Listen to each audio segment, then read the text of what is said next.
আসসালামু আলাইকুম। বই পড়ার আজকের পর্বে বিখ্যাত লেখক মার্ক টোয়েনের একটি উপকথা পড়ছি। এটি একটি অনুবাদ সাহিত্য। লেখাটির নাম একটি উপকথা। ইংরেজিতে নাম হচ্ছে আ ফেবল। কোনো এক সময়ে একজন শিল্পী একটি খুব সুন্দর ছোট ছবি এঁকে সেটাকে এমনভাবে রাখলো যাতে আয়নায় ছবিটি পুরো ছায়াটা দেখতে পাওয়া যায়। এতে দূরত্বটা দ্বিগুণ হওয়ায় ছবির রেখাগুলো নরম হয়ে ওঠে এবং ছবিটা আগের চাইতে দ্বিগুণ মনোরম। শিল্পীর বাড়ির পোষা বিড়ালটির মুখে এই কথা শুনল বনের সব পশুরা। তারা ওই বিড়ালটিকে খুব প্রশংসার চোখে দেখত, কারণ বিড়ালটি ছিল শিক্ষিত, মার্জিত রুচি ও সভ্য।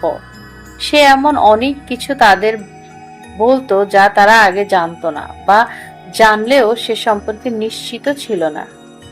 এবার তারা বিড়ালের মুখে আয়নার ছবিটির ছায়া সম্পর্কে এই নতুন কথা শুনে খুব উৎসুক হয়ে উঠল।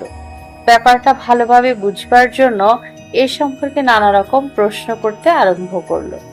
তারা যখন জিজ্ঞাসা করলো ছবিটি কি জিনিস, তখন বিড়াল ব্যাপারটা বুঝিয়ে দিল। সে বলল, এটা একটা সমতল জিনিস, খুব সুন্দরভাবে সমতল, আশ্চর্য রকমের সমতল। এর সমতলত্ব দেখে মুগ্ধ হয়। আর কি সুন্দর! এই কথা শুনে বনের পশুদের উত্তেজনা মাত্রা ছাড়িয়ে গেল। তারা বলল পৃথিবীর বিনিময়েও তারা ছবিটা দেখবে। তারা ভালুক জিজ্ঞেস করলো, আচ্ছা, কিসের জন্য ছবিটাকে এত সুন্দর মনে হয়? ছবিটা দেখতেই সুন্দর বলে বিড়াল বলল। এই উত্তর শুনে পশুদের মনের আকর্ষণ ও অনিশ্চয়তা আরো বেড়ে গেল। তারা আগের চাইতেও বেশি উত্তেজিত হয়ে পড়ল। তখন গরু জিজ্ঞাসা করলো, আয়না কাকে বলে? বিড়াল বলল, আয়না হলো দেয়ালের মধ্যে একটা গর্ত। তুমি যদি তার দিকে তাকাও তাহলেই ছবিটা দেখতে পাবে। আর সে ছবি এত সুন্দর, এত সূক্ষ্ম, এত স্বর্গীয় যে তার অকল্পনীয় সৌন্দর্য তোমাকে এতই অনুপ্রাণিত করবে যে তোমার মাথা ঘুরতে থাকবে। অতি আনন্দে তুমি মূর্ছিত হয়ে পড়বে। গাধা এতক্ষণ একটি কথাও বলেনি। এবার সে ব্যাপারে একটু সন্দেহ প্রকাশ করতে আরম্ভ করলো। সে বলল, এত সুন্দর কোনো জিনিসের আগেও ছিল না এবং আজ নেই। তার মতে, যখন কোনো জিনিসের সৌন্দর্য বিরাট বিশেষণ যোগ করে গলাবাজি করা হয়, তখন সে সৌন্দর্য সন্দেহের অবকাশ রাখে। স্বাভাবিকভাবে এই সন্দেহ পশুদের মধ্যে একটা বিরূপ প্রতিক্রিয়া সৃষ্টি করলো, আর তাতে বিড়ালটি অসন্তুষ্ট হয়ে চলে গেল।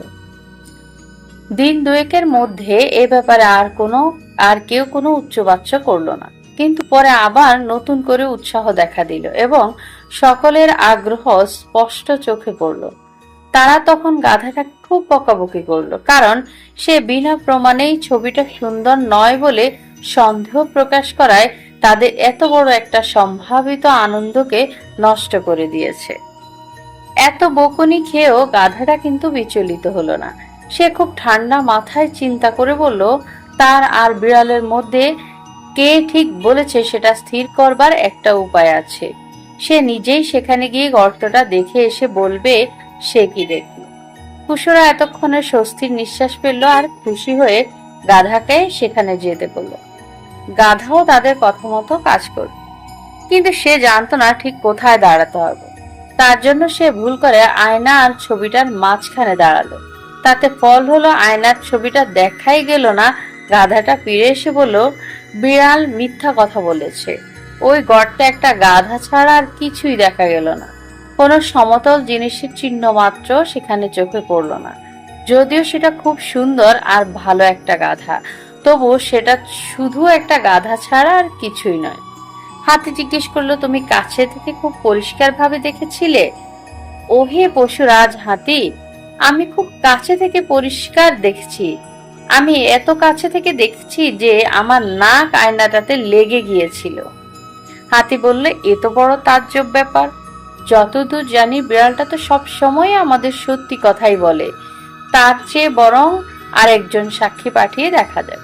ভালুক, তুমি বরং যাও, গর্তটা দেখো, তারপর ফিরে এসে বলো কি দেখলে।